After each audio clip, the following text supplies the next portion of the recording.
Hi, I'm Tim Scheib, husband of one, father of five, realtor, and this is Behind the Sign. Today I have a special guest, Scott Siepker. Hello. Scott is a local legend. He's kind of famous for... What is this? What is this intro? So already you're lying? You No. can't. Legend? He is no legend. Local legend right here. Oh my goodness. He can say whatever he wants. Mm-hmm. One thing I admire about Scott is that he wants to keep it local in the Midwest. He would love to be an actor, love to make his big break, but he wants to do it from Iowa, right? Not from LA. I kind of feel like I already had my big break, Tim, but whatever. Just keep going. Your big break was a few years ago. You got a bunch of views. It was like 10 years ago. Have I been riding coattails since then? Yes, I have. You've been doing great since then.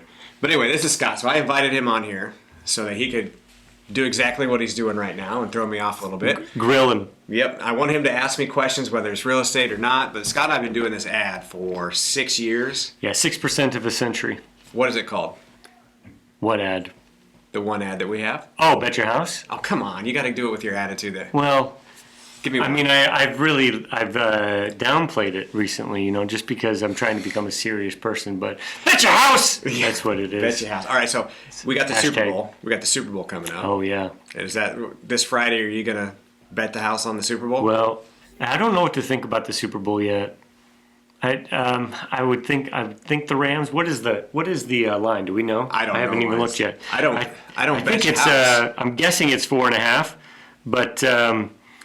I would probably take the Rams. That's my guess. Let's pull it up. Here we go. Super Bowl. The line is, and you can all Google this. It doesn't. Okay, we're gonna edit that out because it's not on my phone. We're not editing anything. We don't edit anything here at Behind the Sign. Okay, interesting. Fine. I won't cough into the microphone again. So the Super Bowl is gonna be a big deal. Yeah. I'm not here to talk about that.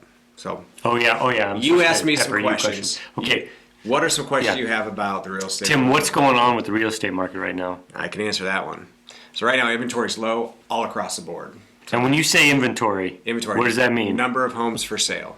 Number of homes for sale. Yep, on the market. And this is exactly why I wanted to have you on here, so that you could ask questions that sometimes I speak above what someone might understand on the listening end. So if I got the opportunity to answer these questions, ask them. If you don't get something, ask me. So inventory would be the number of homes for sale. It is extremely low, and one of the reasons why it's not growing is because new construction takes so long. So if you because of supply chain issues? Supply chain issues and labor issues. So if you have a shortage of homes, what's the only way you can force more homes onto the market? I don't know. To build.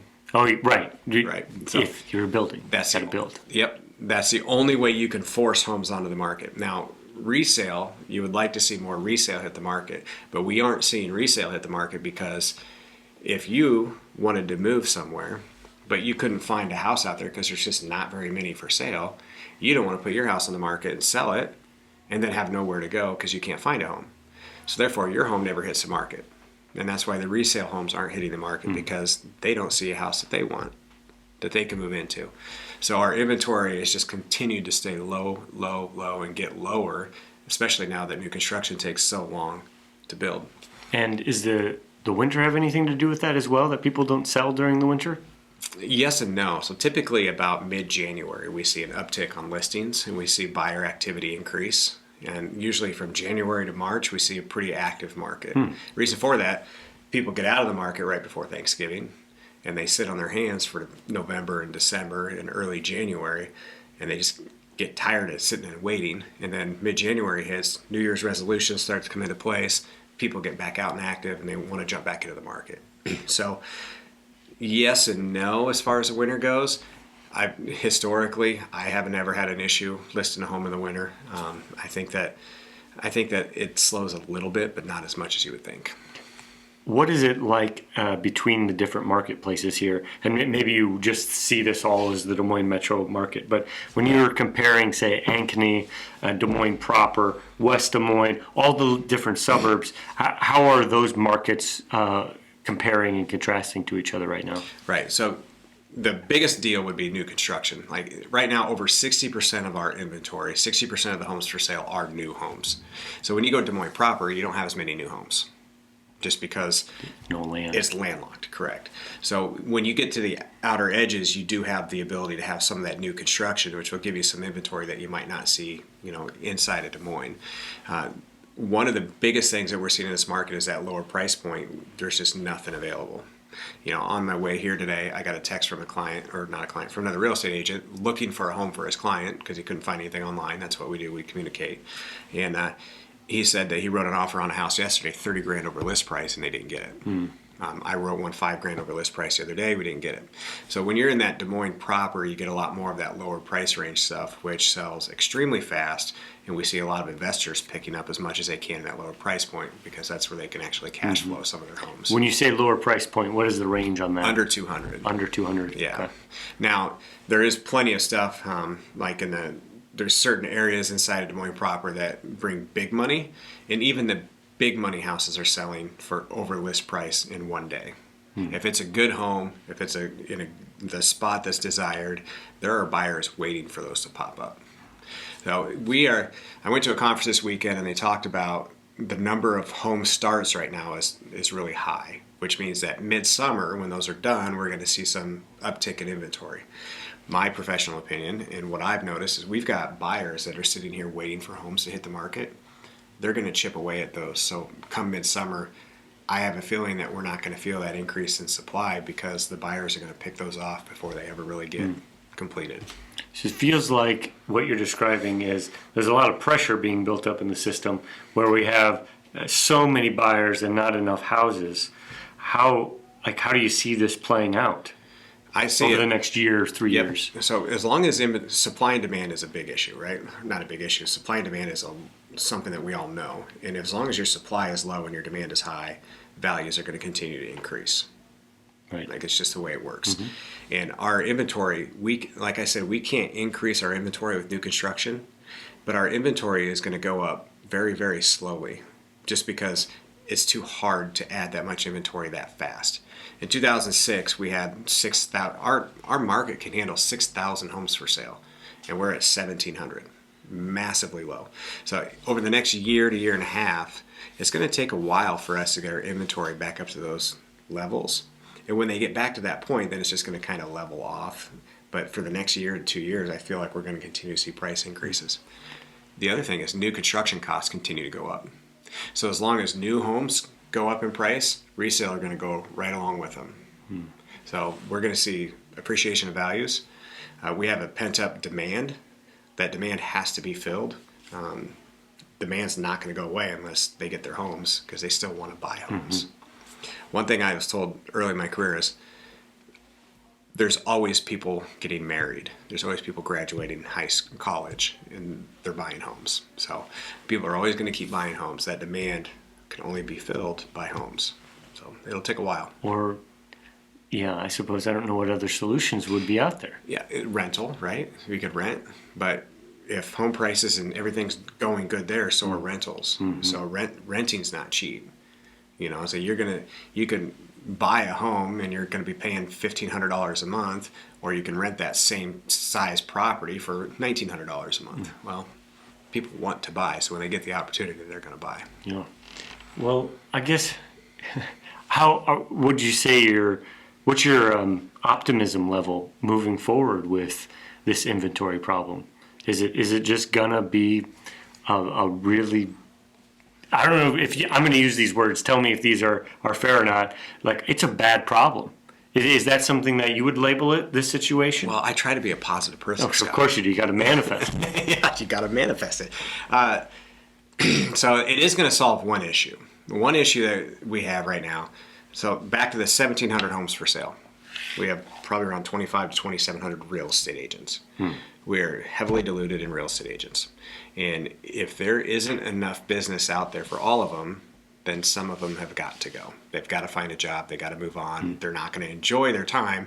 Like, it is a tough market. Like, if I have a number of buyers, and to find a home for those buyers is difficult, and to go against multiple offers all the time, and to, it's a dogfight every single day. Well, if you're dogfighting and you only get one deal in 6 months, you're just not going to cut it. So we're going to thin the herd there. So as a seasoned agent, someone who's been in the business a long time, full-time agent, I'm kind of excited for that.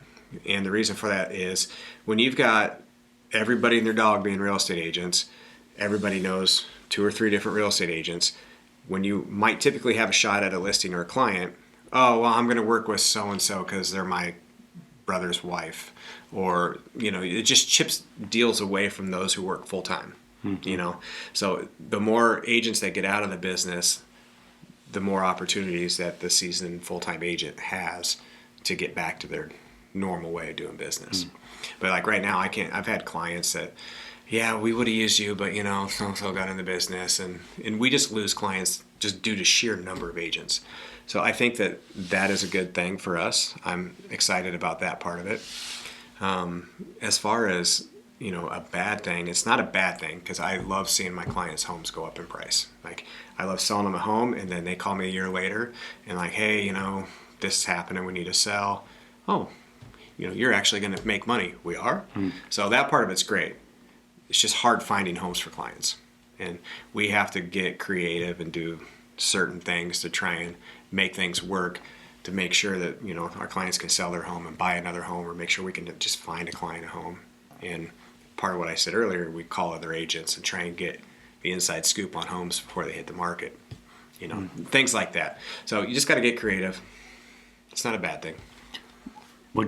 Is your advice generally to people that are already in a home, you buy, you sell, or you hold? Right now, if you're in a home already, what's your advice? The first thing I always number one is you hold. Like you hold with real estate, it's just like the stock market. It might do this, but it's always going up, right? You're always going to go up. The longer you hold on to your home, the better. The more times you turn homes, the more fees you got to pay every time. So if you can hold it, hold it. If your goals are, I'm going to be moving in 5 years, it could be a good time to sell if you think the market's going to go down. But based on my information I shared with you, we're going to continue to see up. So I would say hold. If you're not sure if you're going to have a job in a year or in 6 months, I would say it's probably a good idea to sell if you could find other living arrangements. As far as the more times you sell your home, the more money you spend in fees. So I always say hold. Real estate's a long game. If you can stay where you're at, great. Of course, if you want to move every year, I'm a guy. But one of the things that I hear quite often among us who are uneducated in the real estate market is a comparison to right now and the housing crash of the aughts, as we shall call them from here on out. Is with all of this, with the prices continually going up for a house, is there any danger that there's a bubble that's going to burst? And that's a natural reaction. The natural reaction is prices are going up. It's got to go. It's got to blow up eventually, right? What we had in 2006 and 7, or what you call it, the aughts? The aughts, yeah. The aughts. What we had in the aughts was we had higher inventory, and we had very bad loans that were given out by banks. So we had the natural disaster happen based on high inventory and bad loans. People couldn't pay their loans. That's why the banks ended up getting in so much trouble. They had to change everything. They changed the way appraisals happened. They changed everything. And so today's world, we have good loans that are given out. I mean, sure, there are some that aren't going to make it, but we have good loans. We have low inventory. The climate is 100% different today than it was back in 06. If we were to have any sort of a housing issue today, I would blame that on the economy. Back in 2006, the economy had a problem because of the housing. So if there is any sort of a bubble that's happening now because of the increase in pricing, I mean, it's because of the economy. Like houses are going up in price, right? Would you say that's inflation?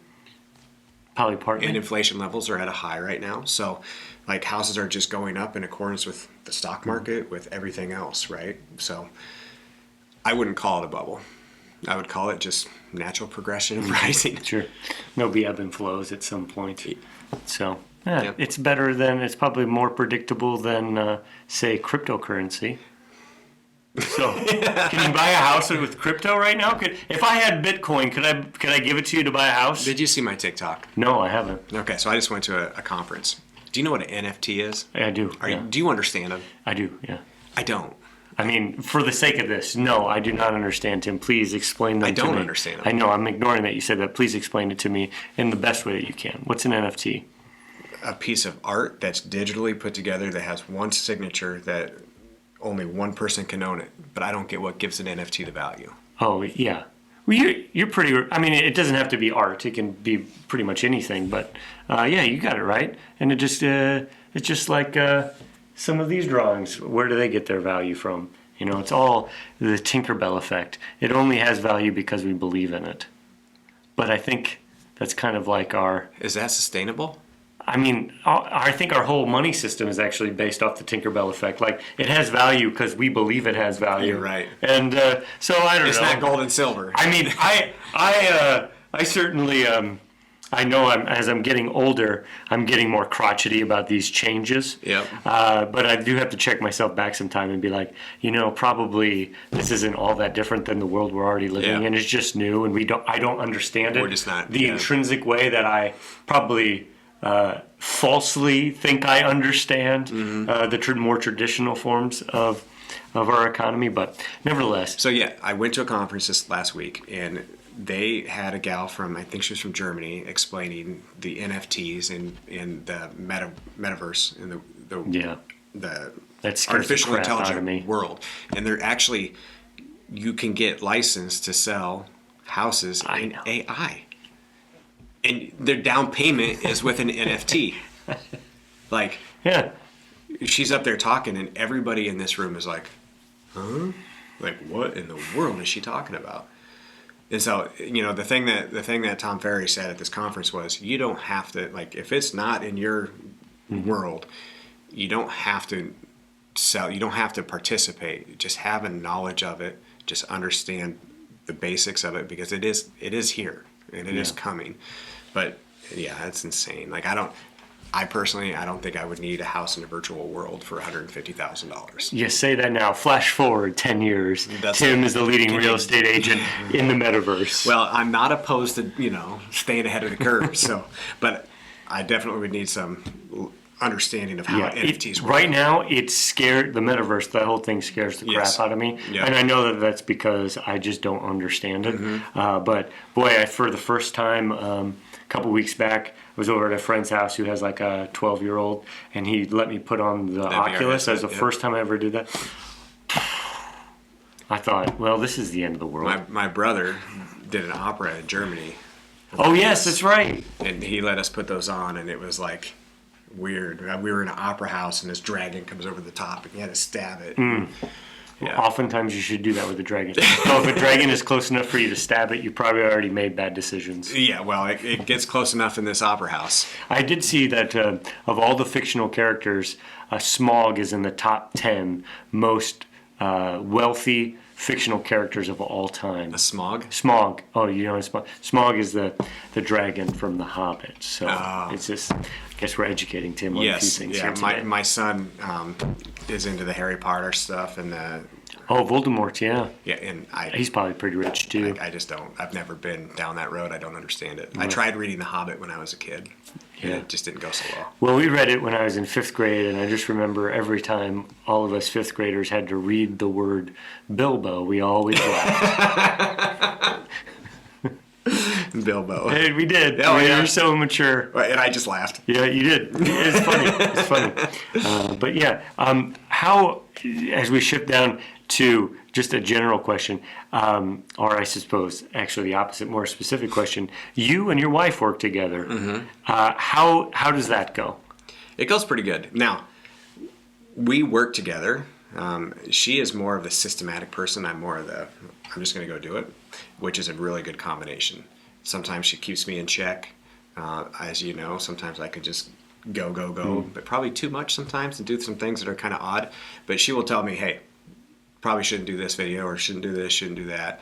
On the flip side, I drive the business and she controls it, if you know what I mean. So like as far as, you know, working with our employees and our payroll and making sure that things get done the way they should get done, you know, she's very strong on that part of it.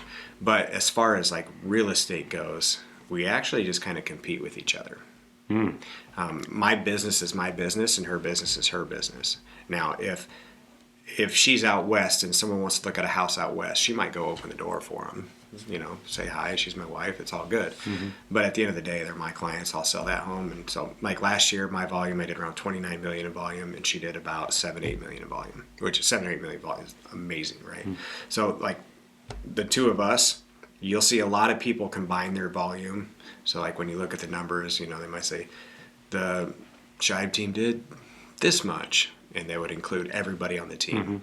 We keep ours separate because she's competitive and she wants to know what she did, and she wants to know that she contributes and not just have everything underneath the full team. Yeah, you guys being competitive is not shocking for anybody who knows. We both played basketball at the University of Northern Iowa. I practiced a lot. Rachel is really good. She went to high school, a rival high school, and we had a tough time beating her team. Not that I'm bitter about it at all. I'm over it. I was in high school like 5 years ago. The boys' basketball team killed them, though. It was like nothing. Yeah, that's true. Yeah, that's so true. And that was the team I was on. Yeah. And I actually got to play against Perry because that's the team that we're talking about. So you got to play at Carroll as much as I got to play at UNI. I might have got to play more at Carroll because we had Adam Maleska on our team, so we blew out everybody. That's right. And we won every game I played in my senior year. That's nice. Because I got in when we were up 30. Oof. So I couldn't even blow that lead. So did they really wait till you're up 30? Oh, yeah. Oh, man. Not like 20? No. One time I got in the third quarter. We were in Nevada, and I got the coach call my name. I was like, "What?" And I went in there. You're like, "Let me tie my shoes." And this was Scott as a basketball player.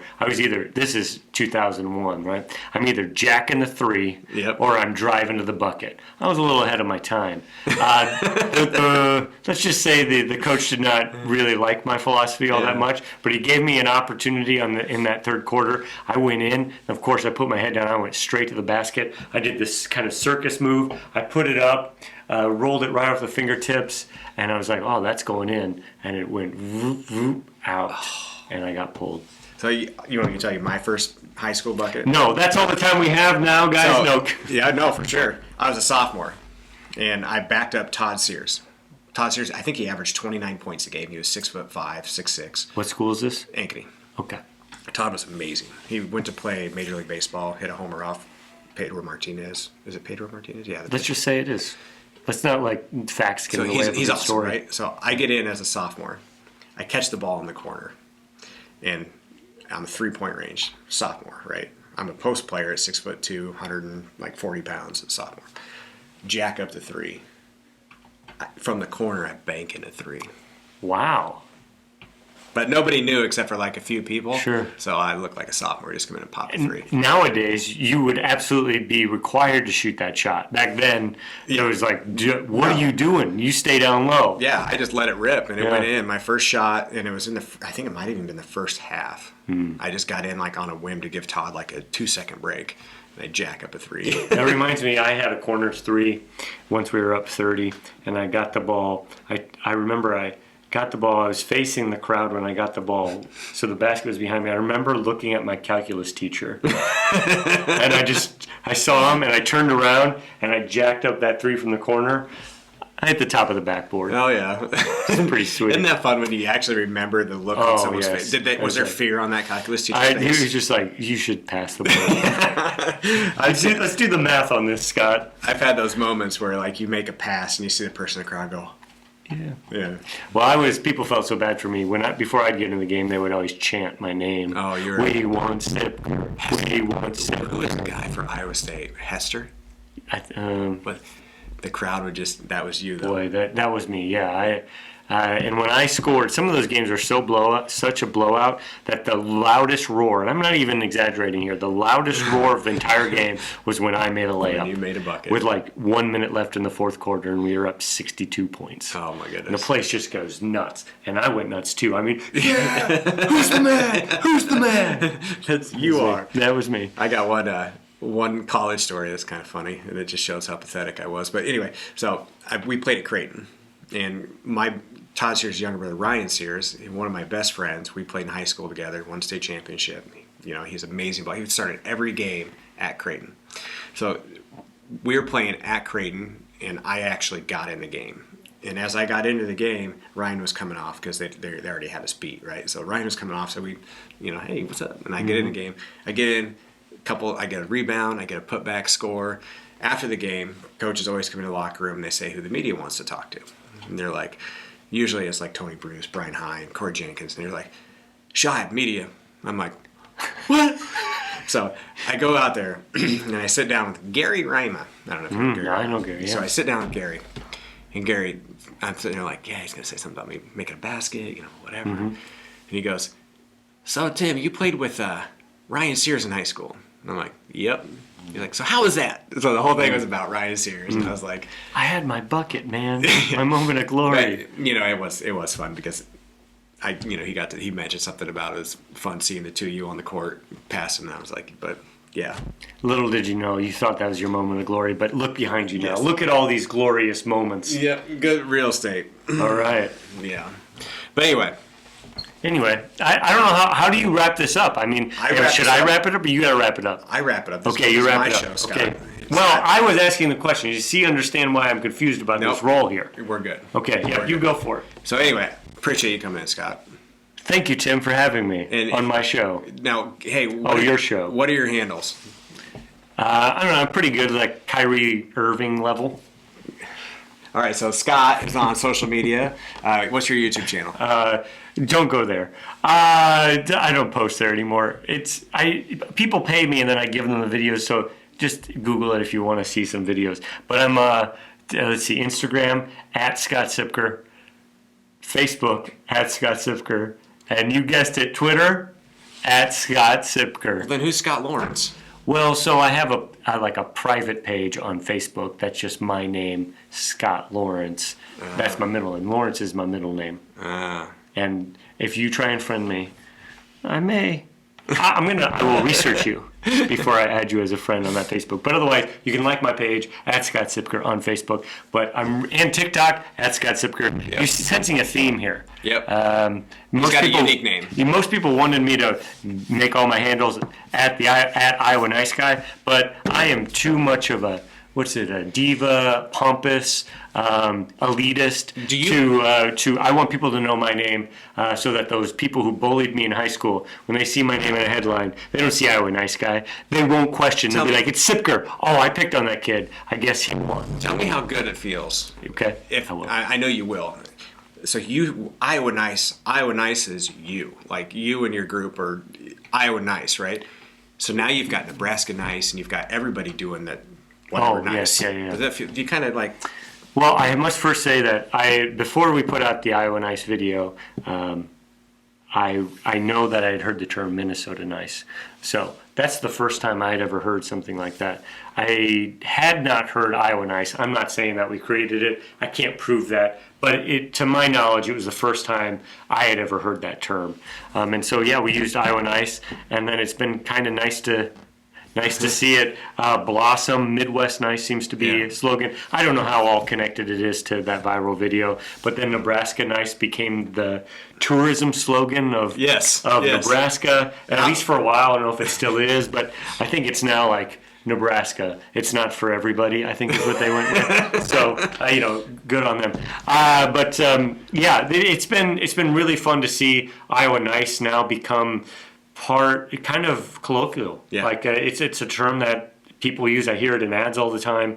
I see it on T-shirts and branding of beers and all sorts of things. Yeah. And it's really cool to see. And there was a moment where I started to fill out like the copyright trademark stuff for Iowa Nice, and I got 3 minutes into it, and I thought, well, this seems like a lot of work. And second, do I really want to be sending lawyer letters to everybody who might use this term? No. I don't. That's not. Yeah. I'm never going to feel comfortable doing that. So. And you know why? Just gave it away. It's because you're from the Midwest.